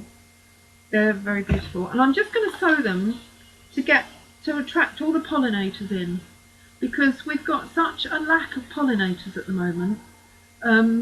Because of all the EMFs and the pollutants in the environment, we haven't got many pollinators around, so we need to give them every opportunity to come and visit our garden. So this makes your garden look very beautiful, and so I'm just going to throw these into a few pots. I'm not going to go mad. I'm just going to throw a few into a pot and just see what happens, because these have all been gifted to me and I've never used them. And I've never done anything with them. It says sow by December 2019, so, you know, I might not get much germination out of them, but let me do something with them. Poppies, these beautiful orange poppies. Once you've got these, they keep coming back and coming back. Catenacci, can't see the top there, I've obviously used those. wildflower woodland mix. So I'm going to put these somewhere. I don't know where. And I'm just going to plant as many of them as I can. There's loads and loads of them. When to start these inside, Jenny, like with the vegetables? Yeah, I'm going to start them inside. Lavatera, that's a beautiful bush plant. That comes back, keeps coming back year after year. Fantastic for, needs a lot of space, fantastic for pollinators. And one of my favourites, I have grown this before, Echinacea. Yeah? So you know all about that, Josie, from homeopathy, yeah? So a beautiful plant, they're just so lovely, and Regina, they're so beautiful. And lupins, the slugs really love the lupins. So if you don't get, you know, you've got to go out there with your spotlight at night and your tweezers and pick them up and put them in your bucket and dump them over the river. But if the slugs absolutely love lupins, so might be a good way of keeping them off your lettuce. A bit of sacrificial crop. So I'm going to do that once we've finished. I'm going to have a look at just sowing as many of these as I can, and just seeing what happens, seeing what comes up, and then I'm going to dot them all around and make the garden look pretty, and make the allotment look pretty, put them at the end of rows, and so on and so forth. And Germany, lupins are very famous now as meat substitute. Really? Yeah. What, the flowers or the? Like, yeah, you can get like. I don't know the English words. Wow, wow, amazing. So these, as you can see from 2017, are Marigold Seeds. They're quite, they've also got leaves on them, but marigolds are almost a pest once you've got them in the garden, because they literally just keep coming back and coming back. You know, it's easy to let them go to seed, because that's their natural habit, is just to want to go to seed. So I'm going to throw some marigolds straight in the ground, just stick them in the ground, just scatter them, yeah, see what happens. The favorite food for slugs. Sorry? Yeah, no chance to grow them. Because of the slugs? Yeah. Ah, oh, interesting. Ah, right, well, I haven't got any slugs. Yes, you could be right, yes, in that garden, yes, they did get them. Over the allotment, they didn't get them because I'm in open ground. There's no place for slugs to hide. So these giant sunflowers, the slugs love these. They crawl up the spout, up the stem, sorry, and they nip out the growing tip. Yeah. They love them. So you need to protect them. The way I've done this before is I literally grow them to about that high, put them in the ground, put a big 2-litre bottle over the top and put the lid on, because the slugs will actually crawl up the bottle and down to try and get to the growing tip. But once they get big enough and the growing tip is tall enough, the slugs tend not to go up more than a foot or two, and then they get a bit dizzy, you know, a bit height, afraid of heights or whatever. I don't know what they do, but they tend to not bother if it's too high.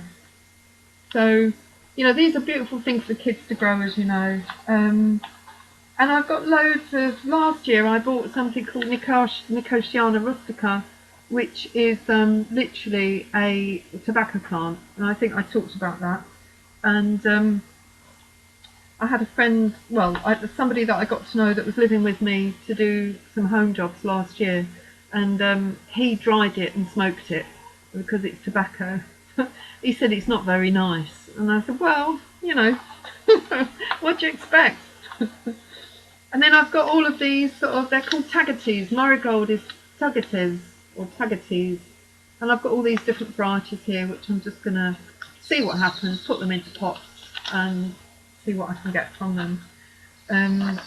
I had, just one last thing, I had some spaghetti squash, beautiful, I love spaghetti squash. I grew them properly for the first time last year, and I had about 4 in the shed, and over winter the frost got to them, and then all the cell walls broke down and the whole thing went to mush. And what I should have done, and I can't do because I can't have bloody squash in the conservatory growing up, you know, I should have kept them out of the frost in the conservatory, and then they would have been edible all winter. Squash is edible all winter. But when I went to get rid of them out of the shed a few weeks ago, they were so slushy, but they gave all of their seeds. So they gave their seeds. So I just cleaned the seed up, and I'm going to plant these again this year. But you can see, I mean, one of those makes about 10 squashy. So you can see again, I can't possibly get through these seeds. Yeah. So there's just not enough room anywhere in the world to grow all of those. Well, there's plenty of room in the world, but certainly not in my little world. So you can see how abundant these things are. What I need to know with spaghetti squash is whether that will grow true. Because whether it will grow true to a real spaghetti squash, or whether the pollination process with the bees and the wasps have actually cross-pollinated and produced a different kind of squash. It will still be edible, but it may not look like a spaghetti squash. Yeah, and we don't know that until they start giving fruit. Oh, and I've got one last thing to show you, and then we can stop. Now, last week I showed you my thyme that I'd put in a pot just before the call started to shoot, and you can see how much growth I've got on some of these little shoots here. So what I'm going to do is I'm going to transplant these into pots now because they're ready. What I did last week, I showed you about the I had some sage and some rosemary, and I've literally just put them in the pot all together, and I'm keeping it moist, and I'm just going to see if they root. I've also got some in some water. I've never found that they work very well in water. They work better in the pot. You don't get a full, you know, they're not all going to take, but they're looking quite healthy, so they haven't died. Yeah, they haven't died, and that's the most important thing. They've still got some, they're bright green, and you know, they're looking healthy, so they may not have any roots in them yet, but they're getting some nutrients and they're getting water, and that's what they need. So with these, I'm going to, have I got a spoon handy? No, I think I'm going to have to just use my fingers. So I'm literally going to just tease one of these out. Let me just see if I can show you what they look like. So I'm just pulling this one out. Now, whoops, soil going everywhere. So that's one of them, which was one tiny sprig that I put in that pot. Must have been early February I put that in. Now I'm not going to shake the soil off to show you the roots, but believe me, there are roots there, otherwise this wouldn't have grown. And I'm literally just going to take a pot. I'm going to put that in the pot. It's so simple. And you know, when you're walking around doing your walks and you see a thyme bush or a rosemary bush or a sage bush in somebody's garden, you can tweak off a couple of cuttings. They don't even need to know. You don't need to ask permission. It's so easy to do this. So I've just pushed that in quite deep in the middle, and now I've just put some soil on the top, and I'll just carry on watering that. And now I'm going to put this outside. I'm not going to keep it indoors anymore. I'm going to put it in the light, somewhere bright and light outside, possibly on my bench up there. I'm going to put it on something that stores a little bit of water. If it rains and they get really waterlogged, I'll have to throw some of the water out because I don't want to drown them. But just to keep them nice and moist, and that will be a beautiful plant. Now, they haven't all... Sorry, Gabby. Can you grow herbs indoors? Would they like that or not really? These don't enjoy being indoors. These are very hardy plants. Right. The ones you can grow indoors are coriander, parsley, basil. My basil is coming up. It's only about that big at the moment, and it's coming up. And what I'm going to do with all my all of my herbs now is I'm going to sow them just in these little pots. So I put some coriander in a pot like this a few weeks ago. I'm going to do the same with basil. I'm going to do the same with parsley, and so that I've always got stuff on the kitchen window that I can use. Yeah. Great, because I've got like hanging. I was going to do like hanging herbs in my kitchen by the window. I just didn't know if they'd like them or not. They will. These are no good because these need the outside. Hardy they need the stuff. cold. Yeah, they're hardy. But the parsley, the basil, the dill, they'll all enjoy being inside. Brilliant, thank you. Yeah. So what I'm going to do with these is I'm only going to transplant the ones that have got a little bit of growth on. So I'm just going to get a little bit of clump of soil out as I grow them. And I can see, I don't know if you can see this, but this little one here has got one tiny green sprig on the top just there, which means it's got a root on it somewhere. But I'm not going to transplant it until it's a little bit bigger. Yeah, because that is such a delicate root system. But as you can see, these ones have done really well. So I'm going to transplant the ones that are looking good. The chances that they will all root is pretty slim. But if we get out of 12, if we get 6, that's a good thing. Yeah, they'll take 2 seasons before they're really big and bushy, so be patient, but you should get a little few sprigs off them this year. Yeah, I've got like a monster rosemary plant in my side of my house, and you'll never be able to eat it in one Sundays. Do you know what I mean? It's just like, and I see it like just screaming out to be eaten. So it's really, I'm going to start taking some cuttings off that. yeah. Did you say lavender or rosemary? Rosemary. Rosemary, yeah. Yeah. I'm going to take cutting tomorrow when you're not looking. You watch And I it. ask permission, remember? I'll do a bartering. You give me some of your spuds and I'll give you some of my rosemary. Yeah, lovely. Okay, so I think we'll close that. So this is our last lesson. On the 9th of April, I'm going to have an open free-for-all. So no payment, no subscription, nothing. But I will put the link in the Return to the Earth group on Telegram, and I'll put it out far and wide for other people to join us. And what we're going to be doing is a little bit of chit-chat, how's the garden growing, what's going on, that kind of thing. And I'm going to be showing what you can plant and seed on April the 9th. Same kind of stuff. I'll try and vary it a little bit because we haven't planted everything live on these calls. And you've seen how I've planted what needs to be planted today. But on April the 9th, we really are ready to plant cucumbers, pumpkins, squashes, courgettes. We really are ready to do that on April the 9th. So thank you for joining me for these 6 weeks. It has been really heartwarming to know that you are growing your food, and you know, you've had a bit of a kickstart and a bit of inspiration to get moving on it. And you know, like the fascination of watching what happens, watching what turns up when you put these things in the ground or in a pot. Even my neighbour Claire, who sat here a few weeks, said, I've never ever been able to grow things from seed before, and now I'm watching how things are growing, and she said she's really excited. So that's fine. So thanks, Caroline. Would you like to open up and say something to close? Anyone? I will really miss this class. I loved it. Oh, excellent. To see the things growing, because I just needed motivation. I knew how to do it, but I needed motivation. Lovely, lovely. Josie?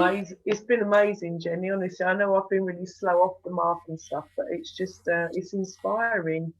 And the way you've done it, I think it's made it really. I think that's what the key was. It's just your skills, the way you've spoken to us. It's made it really doable. Okay. You know, that self-belief there that we can actually do this. You know, instead of watching some expert on the TV has not given us half as much as information as you have. Yeah.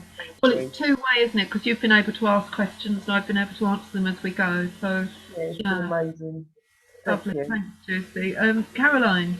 Oh, thanks so much, Jenny. I've really been inspired, and I'm sorry the 6 weeks are over. They've just gone so quickly. So thanks again. No, you're welcome. Laurence. Yeah, no, it's exactly what everybody said before. It's really inspiration, and the way you do it as well. It's accessible, so you don't need to go and buy this and get that, and as you say, trial and error. You work, it doesn't work. Okay, how can we make it work? But no, it's really, and I love the fact that you talk to us about the grass, the weed and all that. So basically, we need to use whatever is in the garden, whatever surrounding us, and just eat it. And it's great. Like, I would miss that. I would really. Okay. Lovely. Okay, thanks, Laurence. Dina?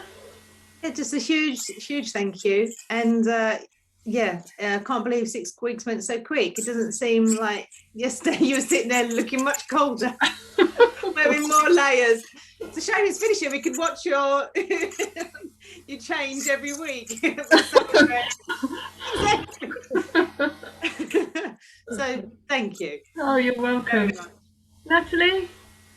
You're on mute. There we go. Much the same as everyone else. I've just found it really inspiring and comforting and reassuring that there's many of us in the same boat. So it's really motivated me knowing that I don't feel like a big dummy asking silly questions about what way up do I plant it.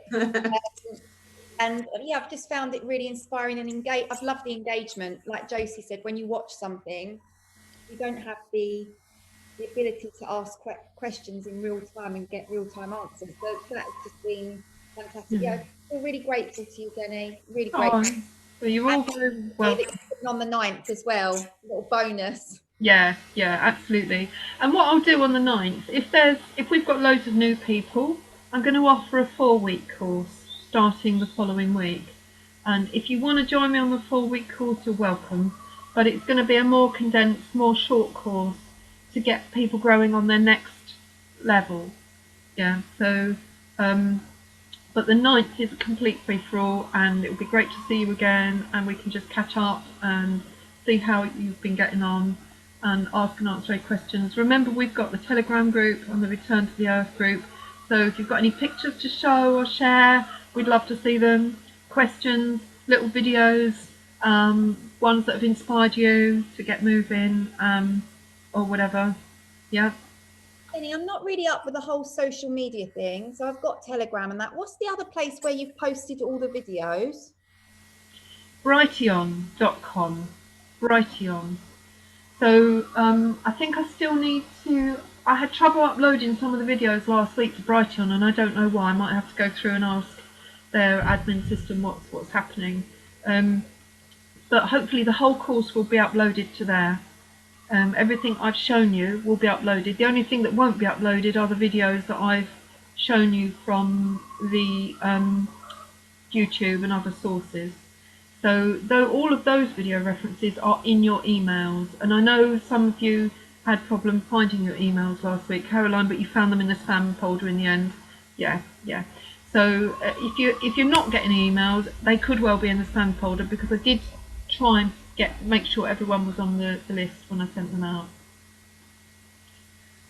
Okay, all clear? Alles klar? Alles Gute? Alles Gute. It feels a bit sad, doesn't it, saying goodbye? Well, I'll see you this evening. I'll see you. No, I'm there, bonfire.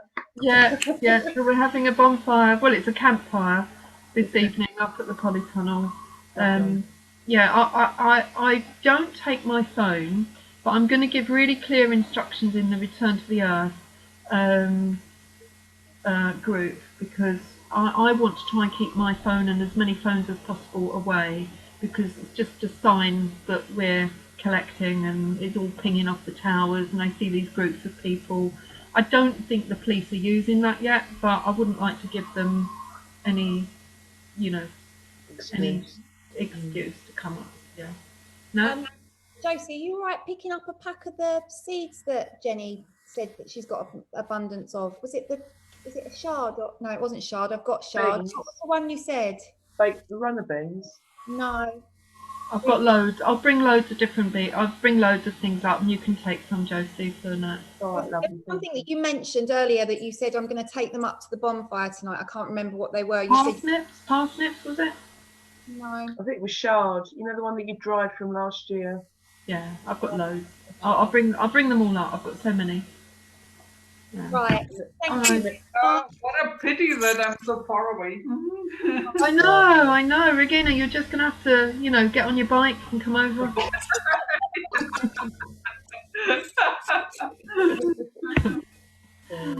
Okay.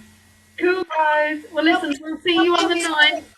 There'll be a full week after the 9th anyway, won't there? Yeah. So it's not goodbye forever. Yeah. Okay. So see you soon. Take care, guys. Bye. Bye-bye. Bye.